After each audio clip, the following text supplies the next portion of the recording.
So, Mr. Moore, I want to thank you so much for participating in the new Wissahickon Alumni Association Black Athlete and Achievement Ceremony.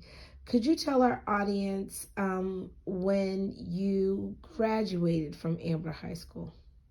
I graduated in 1949 from Hamlin High School. And in your younger years, where did you attend school? Could you tell our audience about the Penllyn School?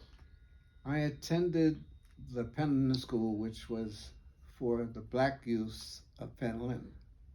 When that group became large enough in that area to require a larger site than what was out near the Penllyn station.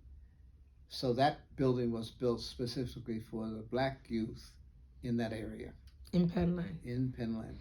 And the second formation of the school was actually where the playground is now in Penllyn, or yes, on Gwinnett Avenue. On Gwinnett Avenue in Penllyn.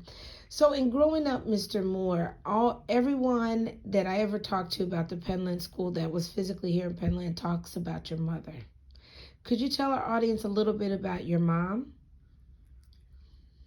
Mom, of course, being my mother, she was a special person. Yes. Off the bat. But she was one of the women that I think we all should look up to as hero. Outstanding in their endeavors. And that's what she was.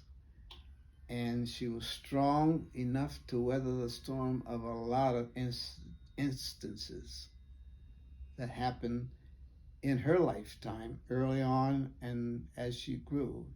And in her teaching at the elementary school in Penllyn, she had to do what she thought was the best thing for the students.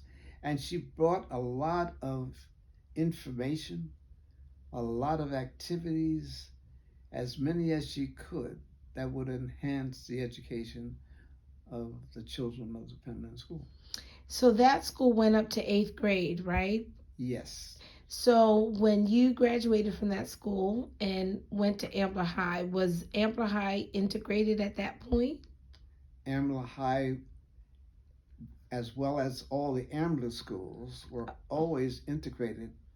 Right. So what was that like for you coming in from an all-black community at that time, in an all-black school, transitioning into Ambler High? What was that like for you? It wasn't difficult at all, because of our experiences, the four of us, in growing up. So when you mentioned the four, your mom had 4 children. Yes. The Moore family, as they're known fondly in Penllyn. Would you like to tell the audience who are you, your family, your siblings? Yes, the Moore children who were, quote unquote, so well behaved. Okay. You know, and we had to live with that through our growing up. So the oldest? Anita. Okay. And then Joe. Mm-hmm. Joseph and Martha. And I was the third, and then Martha was the youngest. And of Mrs. Moore's 4 children, who still lives? You're here, but your other siblings? There are 3 of us. Joe, our brother, passed a few years ago. Mm-hmm. And Anita's in California, Martha's in Ohio, and I'm here in Penllyn. And you told me the other day that you were 91, even though I thought you looked way, way younger than that. So look, I'm feeling blessed to be with you at 91. And your other 2 sisters, how old are they? Anita's 94, will be 95 in January. Okay. And Martha's 89, she'll be 90 in May, I believe. Yeah. What a blessing and what a treasure.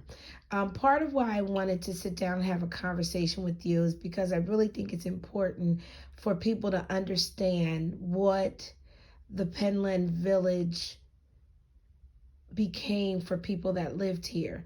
And with me being much younger and not have fully grown up here, why do you think the Penllyn Village, its history is so important for us to know? Why? Or do you? I assume, but do you? What do you think people should know about the cornerstone of Penllyn Village? What was it like? What? Why is it a good thing? Penland started at a time when there was so much going on having to do with race relations at that time. Mm-hmm. And the folks who gathered in Penland were coming to work Keesby and Madison asbestos plant and coming to work at private family. Mm-hmm. And they built homes or had homes built in that time, in the turn of the century, 1900s. And as a result, uh, it's probably the kind of village, as I look at it, that should be put in the annals of history And why? In about a minute. because it enabled the folks who lived here to work and make a living off of the land as Mm-hmm. well as in the factory in Ambler. But it gave them space, room to breathe, and the ability to grow as families and to prosper as families. Excellent. I'm going to end this because it's already 7 minutes, but I want to thank you for your time and your contribution to today's ceremony. Thank you, Mr. Moore. I thank you very much. My pleasure.